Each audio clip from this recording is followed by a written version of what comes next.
네, 하나님의 말씀 출애굽기 6장 7절 보시겠습니다.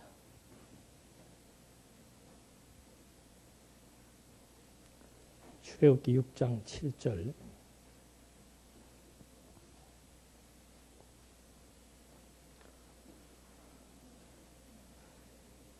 내가 너희를 내 백성으로 삼고 내가 너희 하나님이 될 것이니 내가 이집트의 무거운 짐 밑에서 너희를 건져낸 너희의 하나님 여호와인 줄 너희가 알게 될 것이며 7절 한 절만 봉독해 드렸습니다.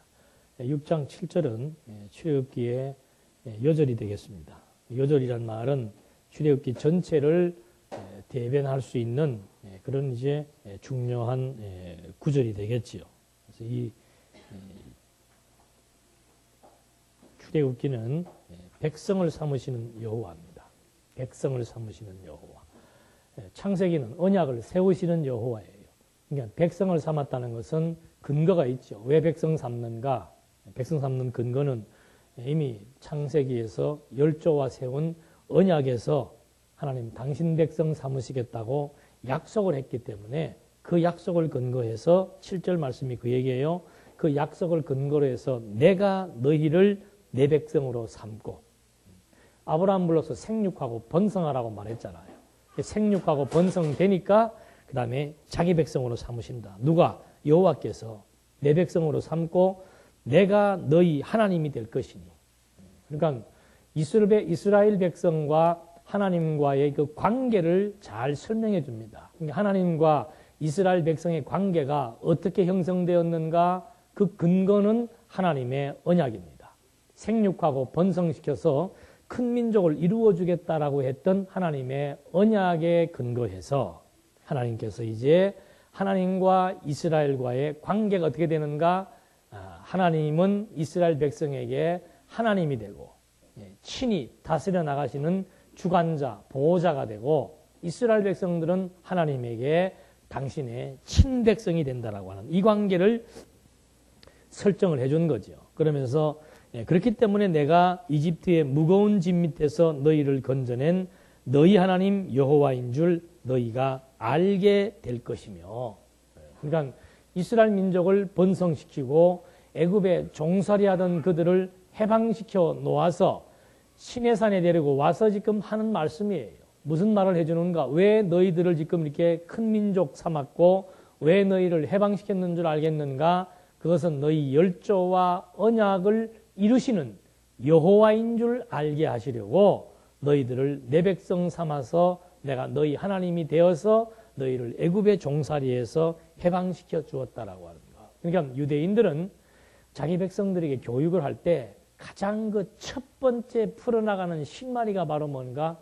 가장 큰 사건이 애굽에서 벗어난 출애굽의 사건이에요.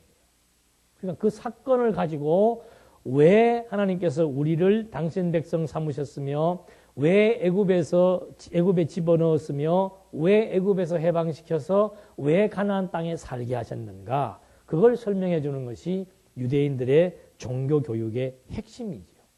그러니까 이제 참 재밌는 것은 이 출애굽기는 지금 이렇게 제목이 출애굽기라고 하는 그 제목이 붙어 있습니다만은 원문에는 제목이 없습니다. 그냥 창세기부터 계시록까지 모세가 기록한 한 권의 책으로서 쫙 다 그냥 계속해서 연결되어져 있는 책이에요. 그러니까 창세기에서 출애굽기로 넘어가는 중간에 접속사만 하나 붙어 있습니다. 그게 뭔가 하면 그리고예요. 그러니까 출애굽기 1장 1절 맨 앞에 뭐가 붙어 있는가? 50장 관에 넣었다 했죠. 창세기 50장 26절에 이집트에서 그를 관에 넣었다 해놓고는 그리고 야곱과 함께 각자의 가족을 데리고 이집트에 이른 이스라엘의 아들들의 이름은 이러하니라고 나오는 겁니다. 그러니까 창세기와 출애굽기가 따로 무슨 제목이 있어가지고 각 권으로 나누어지는 그런 책이 아니에요. 그러니까 이 성경을 볼 때 자꾸 우리는 성경을 구분지어가지고 창세기 따로, 출애굽기 따로, 레위기, 민수기 따로따로 구분하려고 하는 그런 습관을 갖고 있는데 이 제목을 붙인 것은 그런 맥락에서 봤을 때는 잘못 붙여놓은 제목이지요. 성경은 제목 없어도 상관없어요. 그냥 한 권의 책이에요. 한 권의 책. 하나님의 말씀. 예? 그냥 실타래를 서로 엮어서 하나의 체계로 풀어나갔던 그런 거룩한 하나님의 말씀이라는 그 제목 하나만 갖고도 66권을 쫙 연결해서 볼 수 있도록 돼 있다는 거죠. 그래서 우리가 지난 시간도 창세기 공부를 했습니다마는 창세기에서도 크게 1장에서부터 11장까지 이게 인류의 시조와 언약을 세운 내용입니다. 이건 이제 성경을 풀어나가는 실타래라고 그래요. 실말이라고 그랬죠. 첫 매듭인데 시조와 언약을 세운 겁니다. 그 언약의 내용이 뭐라고 그랬습니까? 국가, 나라 세워주는 겁니다. 그러니까 이 언약을 첫 아담에게 세워서 첫 아담으로 말미암아 이 언약을 이루시는 것이 아니고 이제 하나님께서는 그 언약을 둘째 아담인 그리스도로 말미암아 이루실 것을 갖고 계시는 거예요. 그러니까 이것을 이 나라를 세우실 것에 대한 계시 그것이 바로 뭔가 하면은 12장부터 36장까지에 나오는 열조와 세운 언약이에요. 그러니까 첫 아담에게 세운 나라, 세워주시겠다고 약속하신 그 나라는 둘째 아담을 통해서 어떻게 해요? 반드시 이루어주겠다. 그러니까 예수님이 오셔서 하시는 일도 뭔가? 메시아 보낼 것에 대한 언약입니다. 그 언약의 내용이 뭔가? 그게 바로 하나님의 나라, 천국이죠.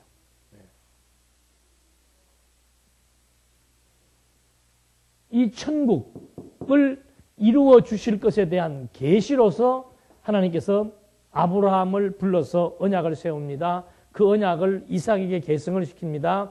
그 계승된 언약이 다시 야곱에게 계승됩니다. 이렇게 해서 그 언약을 하나님께서 이스라엘 열조와 세워서 이스라엘 나라를 하나님께서 이제 세워주시는 것이 바로 뭔가?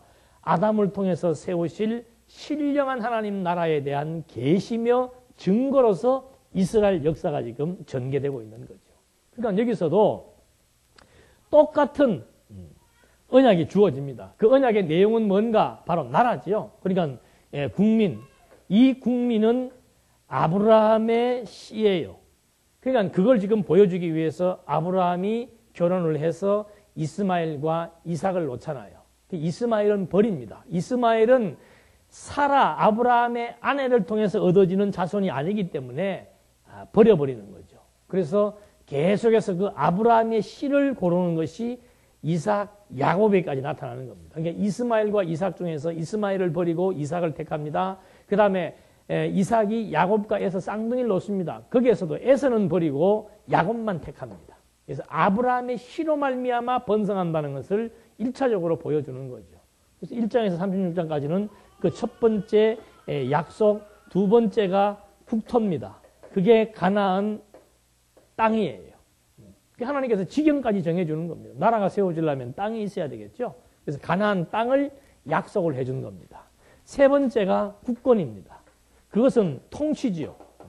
이 통치도 아무나 통치하는 것이 아니고 반드시 이스라엘 12아들 가운데서 유다 지파를 통해서 왕을 세워 통치하겠다는 약속을 해주는 겁니다. 그러니까 구약 성경이 어떻게 구성되어 있는가? 요 그대로 되어 있는 거예요. 3단계로 자손 언약이 성취되어지는 내용, 이것이 창세기 37장으로부터 시작을 해서 민수기 30장까지.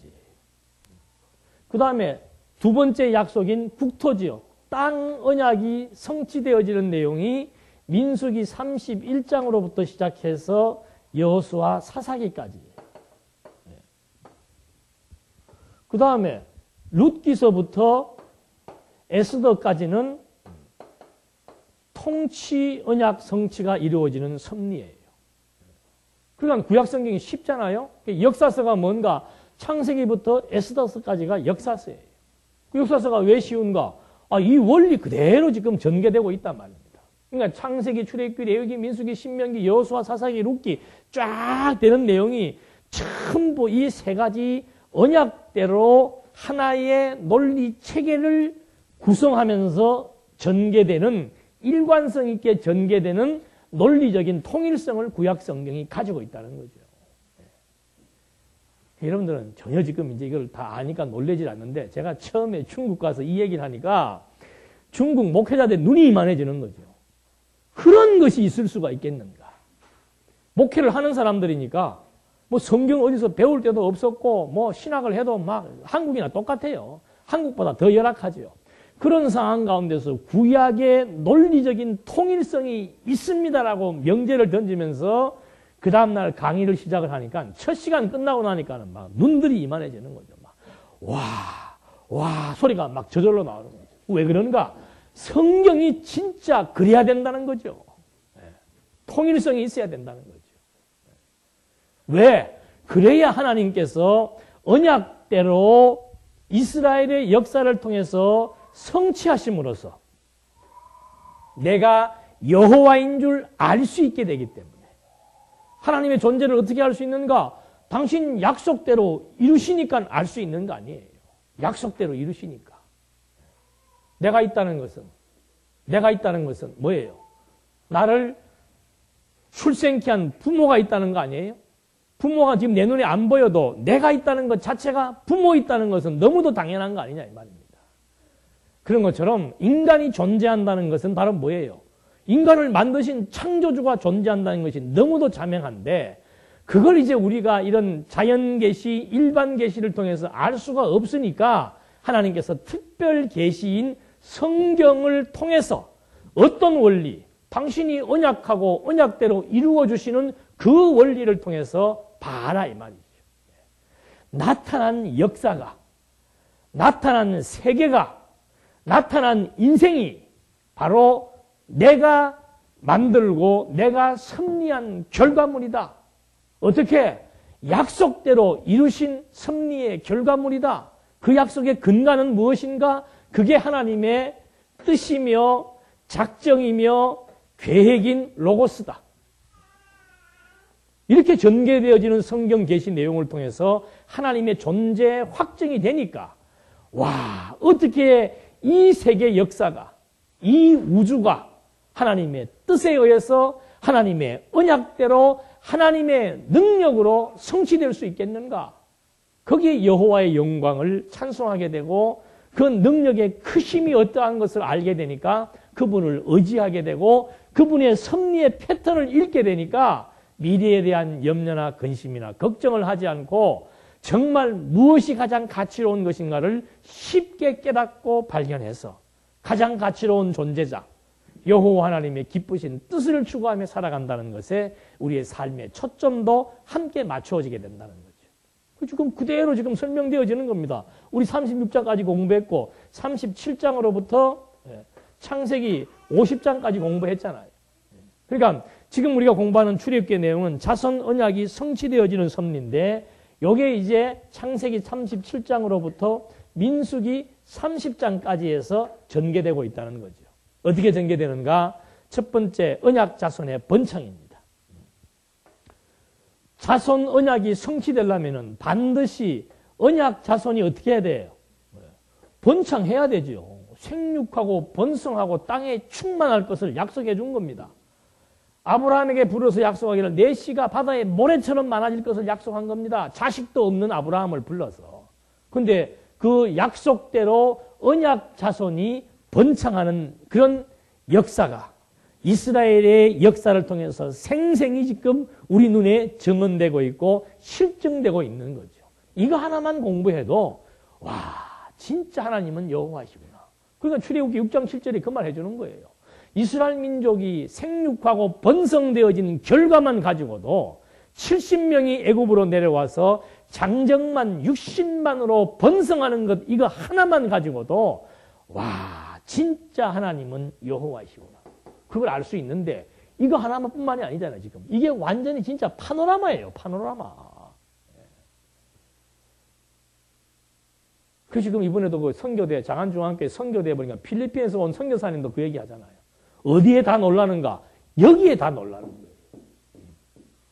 성경이 이렇게 일관된 논리로 통일성을 갖고 있고 그 통일성의 원리가 언약대로 성취하시는 여호와이심을 우리에게 계시한다는 이 사실에 놀랄 수밖에 없는 거죠.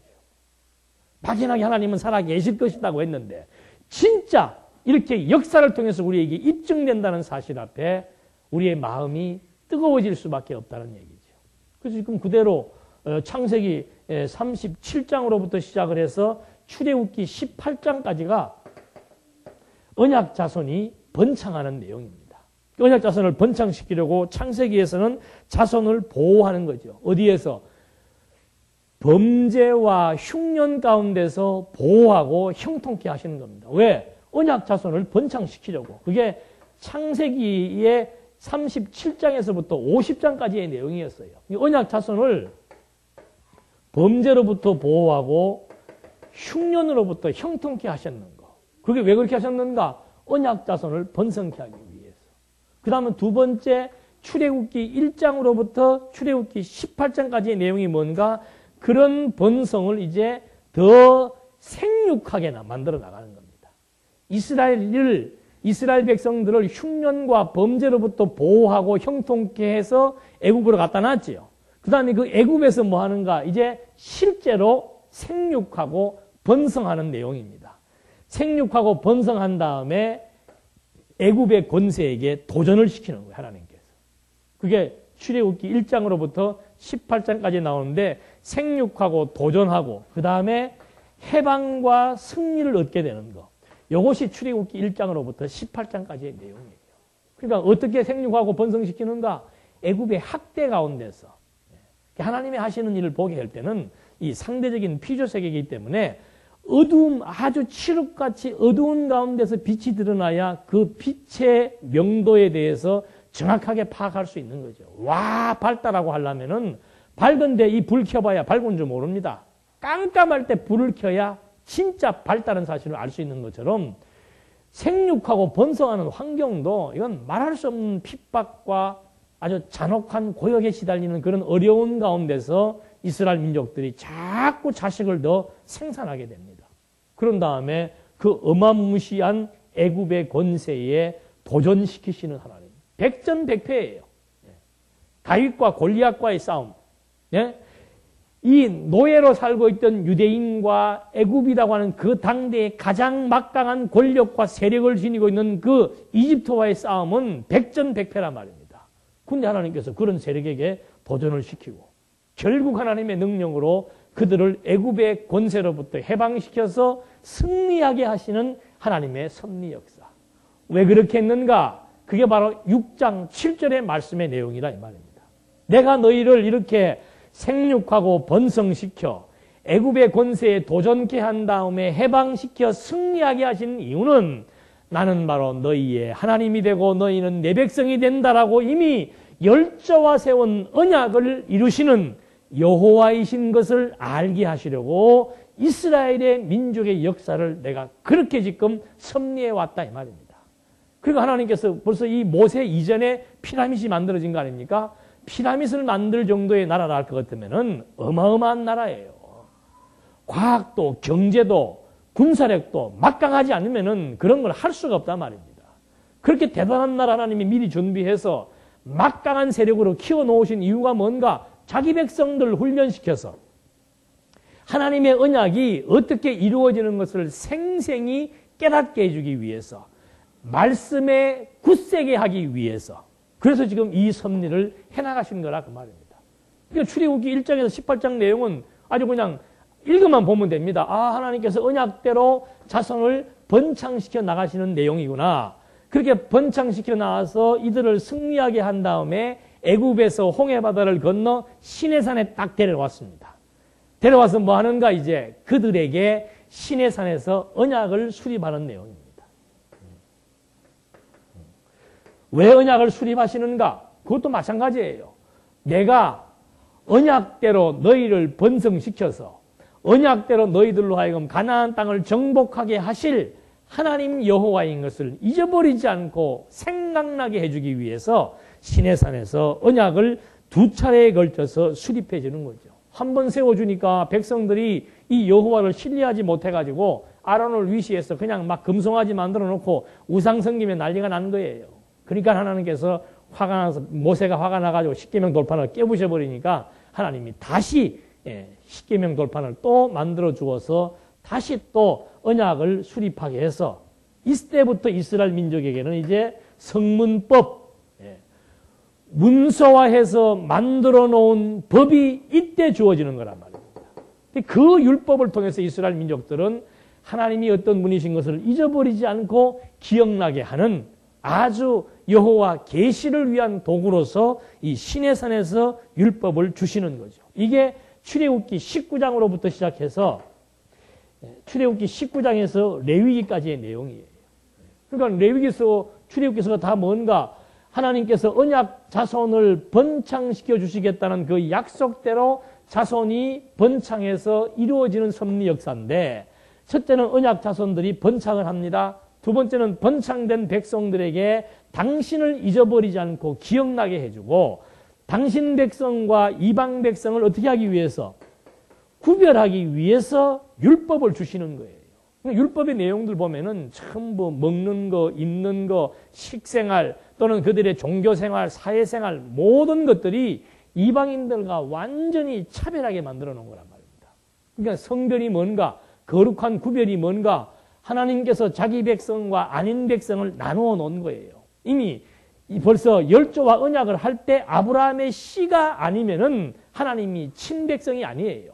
그걸 지금 이제 구별 지어 놓는 것이 바로 애굽에서 번성시켜서 해방시켜서 광야에다 갖다 놓고 난 다음에 너희들은 내 백성이다. 그걸 지금 구별짓기 위해서 율법을 주시면서 그 율법으로 말미암아 자기 백성들과 그렇지 않은 백성들, 하나님과 이방신을 확실하게 구별짓는 역사의 내용들이 이제 레위기서에 나오게 되는 거죠. 그 다음에 이제 나오는 내용이 민수기 1장에서부터 30장까지의 내용. 이건 바로 뭔가 이제 광야에서 교육을 하는 겁니다. 그러니까 자기 백성들 번성시켜서 아주 크게 만들어 놓았습니다. 만들어 놓은 다음에 그들에게 당신을 잊어버리지 않도록 해주기 위한 노트북, 그게 율법이에요. 성문법이에요. 그 법을 주었습니다. 백성들, 우리가 왜 이렇게 번성했고 큰 민족이 이루어졌고 우리가 왜 가나안 땅을 가야 되는지를 율법을 통해서 확인시켜 주는 겁니다. 그런 다음에 이제 실제적인 경험이죠. 이걸 우리는 험정을 통한 체득이라고 말하는 거예요. 실제로 이들이 광야 생활을 통해서 우리가 하나님의 친백성이라는 사실을 깨닫게 해주는 겁니다. 하나님이 우리를 번성시켜 주었고 하나님이 우리를 해방시켜 주었고 하나님이 우리의 나아갈 길을 인도해 주신다. 그걸 깨닫게 해주기 위해서 광야에서 38년을 지금 돌리는 거예요. 요거 주어지는 기간이 2년입니다. 그 다음에 38년 동안 이제 뭐 버스로 가니까는 뭐 한 6시간, 7시간이면 가더라고요. 근데 그걸 40년 길을 통해서 계속 돌리는 거예요. 왜 그러는가? 목적은 하나밖에 없습니다. 신명기에 나오잖아요. 왜 40년 길을 하나님께서 광야에서 걷게 했는가? 저 그러잖아요. 이스라엘 이집트에 딱 도착해가지고 버스 타고 가면서 광야 시내산에 내려가지고 전부 하는 말이 뭔가? 와, 유대인들 이해가 가네. 왜 그렇게 하나님 앞에 원망했는지 이해가 가네. 그거부터는 유대인이 불쌍하더라니까. 왜 그런가? 진짜 동서남북에 그냥 어디 보이는 게 없어요. 그래서 눈에 들어오는 거는 절벽, 바위, 아니면은 모래, 아니면은 시커먼 돌들, 황토빛 그냥 자갈들. 그늘 할 때 그늘도 없어요. 그늘도. 그런 막막한 지평선 저 끝까지 보이는 곳이 정말 해를 피할 곳이 한 군데도 없단 말입니다. 그곳으로 몰아놓고 40년 교육을 시킵니다. 한 가지를 위해서. 내가 여호와인 줄 알게 하시려고. 그게 알아져야 진짜 평안함이 주어지거든요. 그게 깨달아져야 의지의 대상을 바로 찾아야 인간의 자기 본분이 무엇인 줄 알게 되고 진짜 참 행복을 누리며 살아갈 수 있는 그런 통로가 되니까 하나님께서 자기 계시, 하나님 여호와인 것을 계시하기 위해서 만들어 놓은 교육장이 바로 어딘가? 광야라고 말이죠. 그래서 광야 쪽으로 몰아가서 이제 언약 백성들을 어떻게 해요? 하나님께서 언약대로 자손 언약을 성취하시는 여호와이심을 요 3단계 과정을 통해서 깨닫게 해주는 겁니다. 그게 다 깨달아지니까 이제 모세가 이스라엘 백성들을 어디로 데리고 옵니까? 요단 동편 땅에다 갖다 놓고 이제 다시 교육을 시키는 겁니다. 요단 동편 땅을 정복하는 것이 민수기 31장으로부터 시작을 해서 요단 동편 땅을 정복하고 신명기서에서는 새로운 세대들에게 이 역사를 한 번 더 교육해 주는 거예요. 왜? 하나님이 여호와로 존재하신다는 사실을 알게 해주시려고. 그런 다음에 여호수아 때 진짜 약속의 땅인 가나안 땅을 요단 서편 땅을 정복하게 하는 것이고, 정복해서 사사시대에 계속해서 300여 년 동안 사사를 통해서 사사가 있으면은 백성들이 여호와를 알고 경외하고, 없으면은 자기 욕심대로 살아서 시험에 들게 되고, 그런 것을 반복시키다가 이제 사사기서가 끝나게 되고, 그 다음에 룻기서에서는 왕조를 준비하면서 다윗 때 나라가 세워지는, 이것이 이제 역사서의 전반적인 흐름이란 말입니다. 요거 이제 성경 개론에 나오니까 요즘에 성경 개론들 공부하십시다. 성경 개론 열심히 들으시면은 이거 그냥 쉽게, 저는 뭐 집사람이 날 보고 그래. 뭐 자동적으로 포맷이 된다고. 들으면 잊어버려요. 들으면 잊어버려요. 근데 이건 안 잊어버리고 쓰잖아요. 안 보고 하잖아요. 왜? 이해가 되니까. 이해가 되니까. 뭔 들으면 잊어버리니 이건 안 잊어버리니 왜? 듣고 이해되니까 남아있는 거예요. 너무 간단하고. 그래서 이 체계라고 하는 거, 전체의 대강을 알고 공부한다는 것은 굉장히 중요한 겁니다. 출애굽 공부하면서 이거 왜 하는가? 아, 출애굽기의 전체의 구조가 어떻게 되어 있구나. 출애굽기는 크게 두 개의 구조로 되어 있구나. 주제는 백성을 삼으시는 여호와다. 첫 번째 구조는 뭔가? 생육하고 번성시켜서 애굽에 도전시킨 다음에 해방시켜 승리하게 하시는 거구나. 장제는 보면 되니까. 그 다음에 다음 구조는 뭔가? 그렇게 해서 이들에게 언약을 세우신다. 시내산에서 언약을 세우신다. 왜 세우셨는가? 하나님 여호와신 줄을 알게 하시려고. 그게 출애굽기 다예요. 그럼 이제 출애굽기 본문 들어가서 이 구조를 따라서 본문 읽기만 해도 주제가 있으면 주제가 선명합니다. 백성 삼으시는 여호와. 목적은 백성 삼으시는 여호와를 통해서 백성 삼으시는 여호와를 알고 경외케 하기 위한 것이 출애굽기의 기록 목적이에요. 그럼 다 된 거잖아요. 구조 크게 두 단락입니다. 좌측편은 하나, 둘, 셋, 네 개예요. 또 아니면 두 개로 나눌 수도 있고요. 오른쪽은 그냥 언약 시내산에서 율법 받은 율법의 내용들입니다. 쉽잖아요. 어디를 읽어도 주제에 연결된 내용을 통한 목적이 그대로 결부되면은 쉽게 납득이 되는 거란 말이에요. 그래야 이제 요즘에 그런 책들은 많이 나옵니다. 성경이 보이네? 나 쏘가가지고 그 책 사갖고 한번 봤잖아요. 성경이 보이네? 뭐가 보이기는? 성경이 보이려면 전체적인 구조, 체계, 원리, 주제, 목적 이것만 들어와 있으면 그 구조 가지고 보면 진짜 성경이 보인다. 성경이 보이는 게 아니고 성경을 통해서 하나님이 보이는 거죠. 하나님의 영광이 보이는 거죠. 쉬워요, 안 쉬워요? 반응이 시원찮네. 쉬워요. 그러니까 개론 펴놓고 성경 읽어도 괜찮아요. 공부 좀 하신 분들은 성경 좀 읽으면은 읽을 때마다 그 깊이가 나타나요. 근데 우리는 처음부터 그냥 이렇게 자생적으로 공부하는 습관이 안 돼요.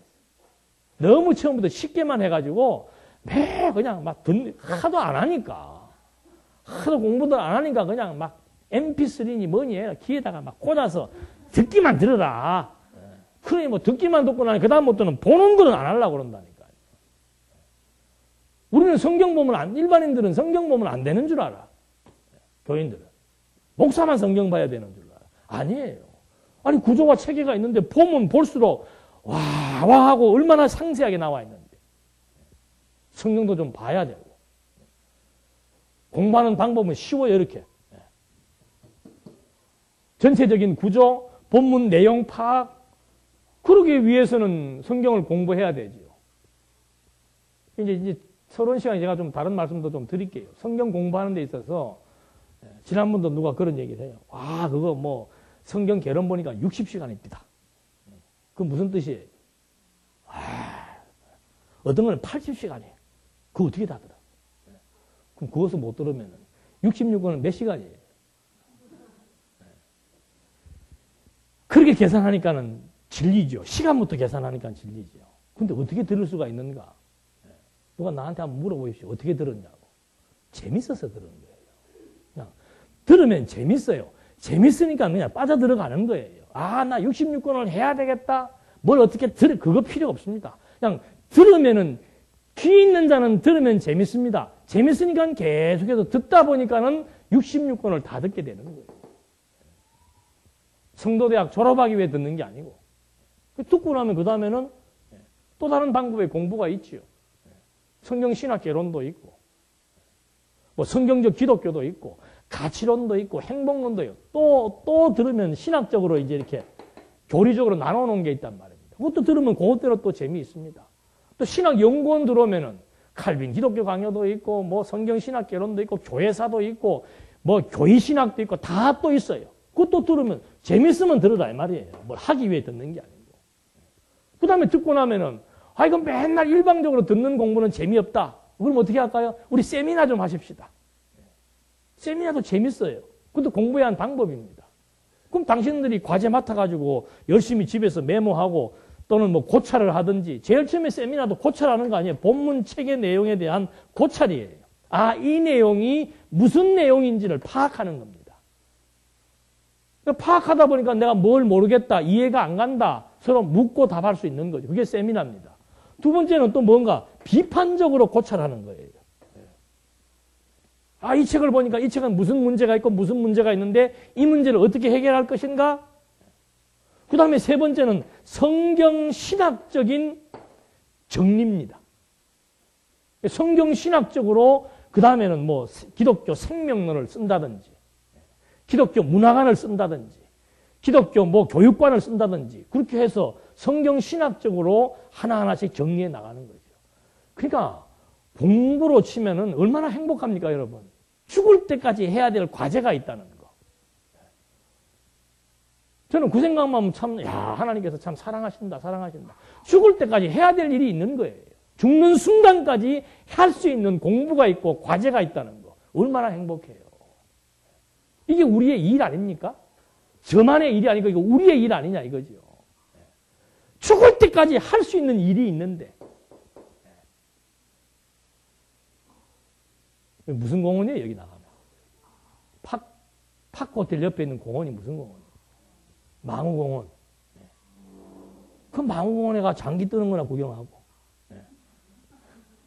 할 일이 없으니까.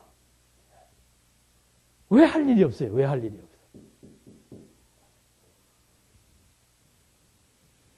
출애굽기에 대한 이제 전반적인 개요 말씀을 드렸습니다. 그렇게 해서 백성 삼으시는 여호와 하나님을 우리에게 알게 해서 경외케 하시려고 이 출애굽기가 주어졌다는 거죠. 그렇게 해서 이제 그 본문의 내용도 뭐 간략하게 말씀을 드렸습니다만은 1장에서 10장까지는 이제 자손의 생육과 도전, 그 다음에 11장에서 18장이 자손의 해방과 승리로 되어 있습니다. 그 다음에 첫 번째 언약, 두 번째 언약 이렇게 나누어져서 4개의 단원으로 출애굽기가 구성이 되어 있는데, 이제 자손의 생육과 도전에 있어서 생육과 시련의 내용이 1장에서 2장에 소개가 되는 겁니다.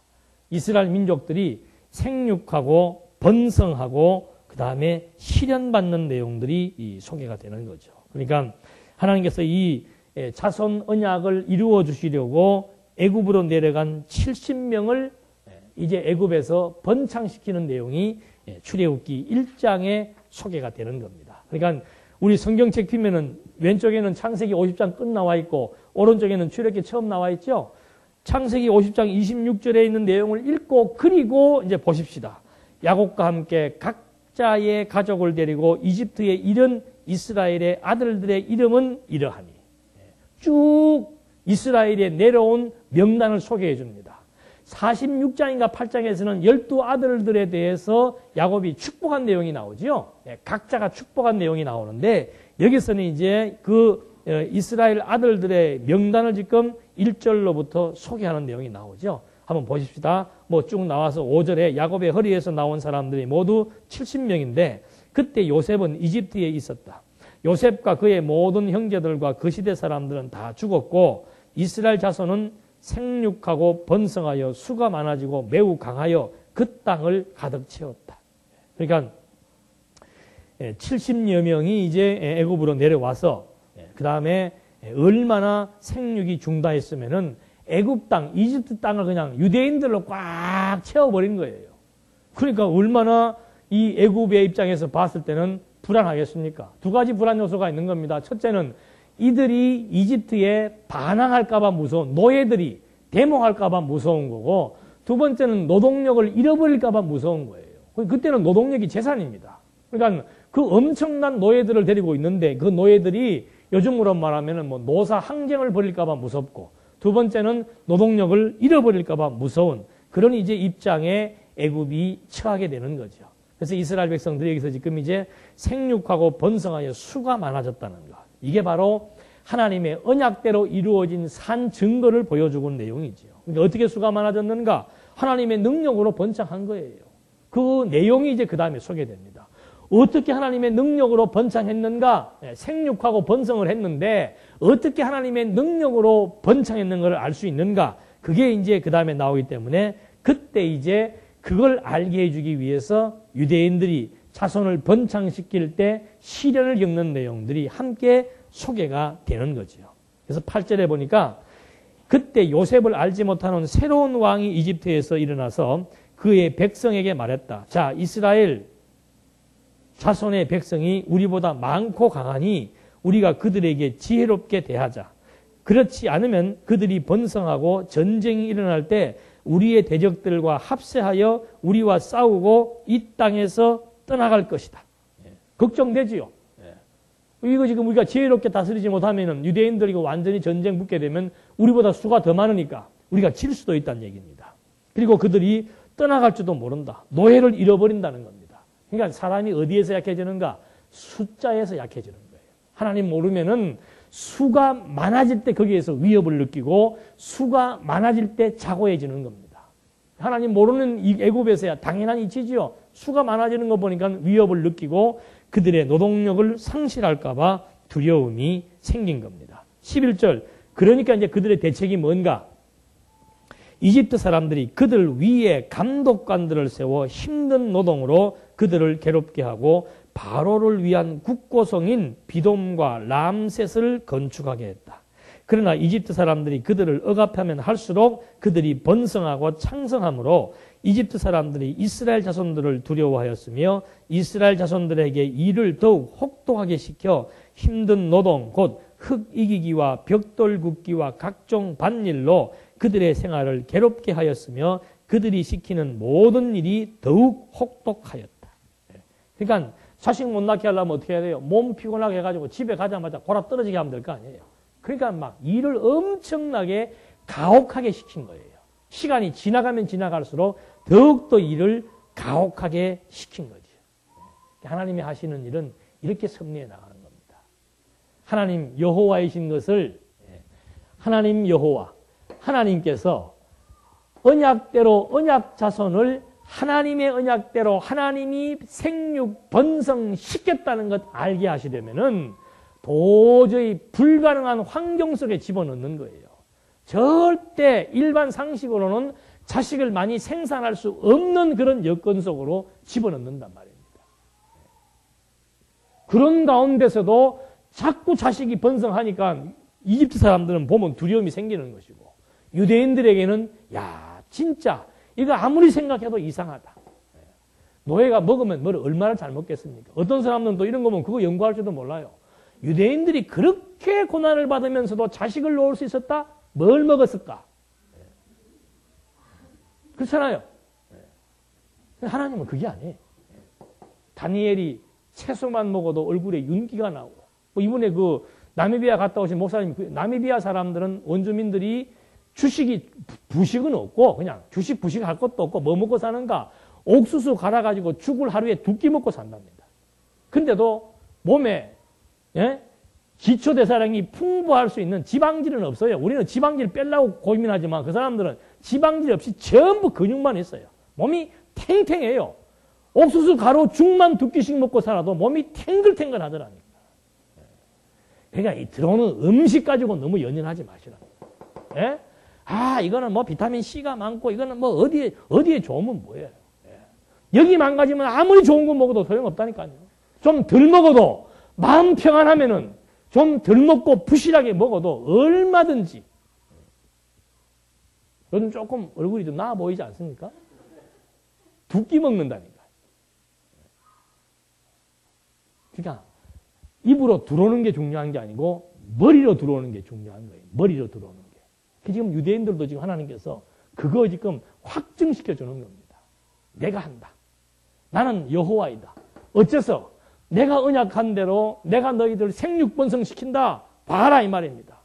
그래서 애굽이란 나라를 들어가지고 이스라엘 민족들을 시련 가운데 집어넣어서 그 고난과 학대를 받게 해서 하나님의 능력대로 된다는 사실을 확증시켜 주시는 하나님의 섭리 역사. 그래서 우리에게도 하나님께서 때때로 시련을 주시는 이유가 뭔가? 증거예요, 증거. 확증시켜 주시려는 증거. 그러니까 하나님, 그 예수님도 제자들을 파송하면서 무슨 증거를 남겨줍니까? 내가 고난받았듯이 너희들도 고난받는다. 고난을 받으면 받을수록 내 약속이 이루어진 증거임을 알아라 이 말입니다. 그러니까 제자들이 복음을 전하면서 막 핍박을 받습니다. 애매한 고난을 겪습니다. 그때마다 뭘 깨닫는 겁니까? 와, 어쩌면 예수님이 한 예언이 그대로 이루어지냐? 복음을 전할 때 고난 안 받고 전할 수도 있잖아요. 좋고 형통한 가운데서 복음 전할 수도 있잖아요. 초대교회 때. 근데 왜 초대교회 때 그런 엄청난 시련 막 순교당하고 엄청나게 많은 사람들이 죽어나갔잖아요. 왜 그랬는가? 예수님이 증거로 준 거예요. 증표로 준 거예요. 스승보다 나은 제자가 없고 주인보다 나은 종이 없다. 그런 것처럼 스승인 내가, 주인인 내가 고난받았는데 너희도 반드시 고난받을 것이다. 그게 하나의 확증이에요. 유대인도 마찬가지입니다. 하나님이 해나가신다는 확증을 어떻게 주었는가? 시련과 고난 가운데서 학대를 받으면 받을수록 더욱더 생육하고 번성하는 이 놀라운 역사. 여기에 유대인들이 하나하나 하나님 여호와심에 대한 증거를 찾게 되고 갖게 되는 거죠. 그러니까 유대인, 이집트 사람들이 또 가만 안 놔둡니다. 15절. 그때 이집트 왕이 히브리 산파인 시브라라 부르는 사람과 부하라 부르는 사람에게 말하기를 히브리 여인들의 해산을 도울 때 살펴서 아들이거든 죽이고 딸이거든 살려주어라 하였으나 산파들이 하나님을 두려워하여 이집트 왕이 말한 대로 하지 않고 남자아이들을 살려주었다. 참 희한하죠. 누구를 두려워하겠습니까? 우리가 일반적으로 생각하면. 실세가 누구예요? 실세가. 이집트 왕이에요. 아니 이집트 산파, 이집트 왕이 죽여라 그러면 당연히 죽여야 되지요. 근데 그 사람들이 하나님을 두려워해서 이집트 왕의 말을 듣지 않는다. 이건 상식 밖의 일입니다. 이건 일반적으로 생각할 때 납득이 안 가는 일이에요. 그게 하나님께서 사람의 마음을 인도한다라고 하는 산증거예요.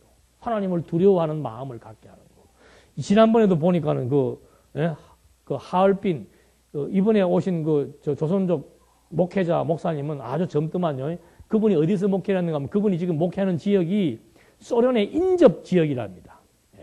그 인접 지역에서 자기가 그 옛날 그 선배들 교회 세웠던 얘기를 해주는데 보니까 그 교회를 세워나가서 십자가를 높이 달아놓으니까 공산당이 와가지고 십자가 떼라고 그러더래요.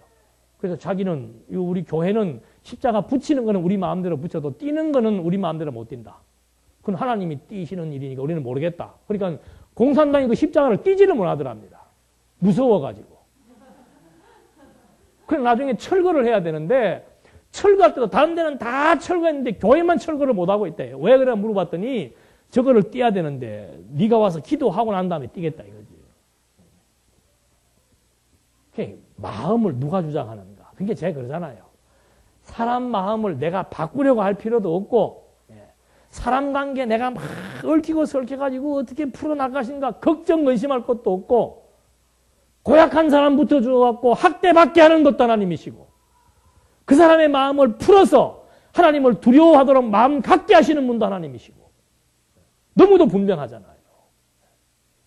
근데 왜 자꾸 사람에게 연연하고, 사람 두려워하고, 사람 때문에 괴로워하고, 하나님이 배치도, 애굽이란 나라도 하나님이 옆에다 배치해 놓고, 키워 놓고, 바로왕의 마음을 강팍해도 하고, 부드럽게도 하고, 히브리 산파들을 불러서 아무리 뭐라고 하면 뭐합니까?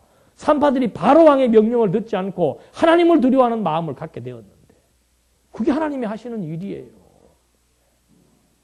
그러니까 구구절절 말할 게 없다니까. 이런 맥락에서 하나님 알면은 진짜 참말은 많이 해도 별로 영향가 없는 말은 할 필요가 없는 걸 알게 되는 거예요. 말에 굳세어진다. 진리의 말씀에 대한 확증을 갖고 사는 말에는 할 말이 있지만은 그 외에 할 말 필요 없어요. 이거 꼭 말해줘야지. 말 안 해주면 모르나? 말 안 해도 하나님께서 그 사람에게 생각과 마음을 인도하신다니까요.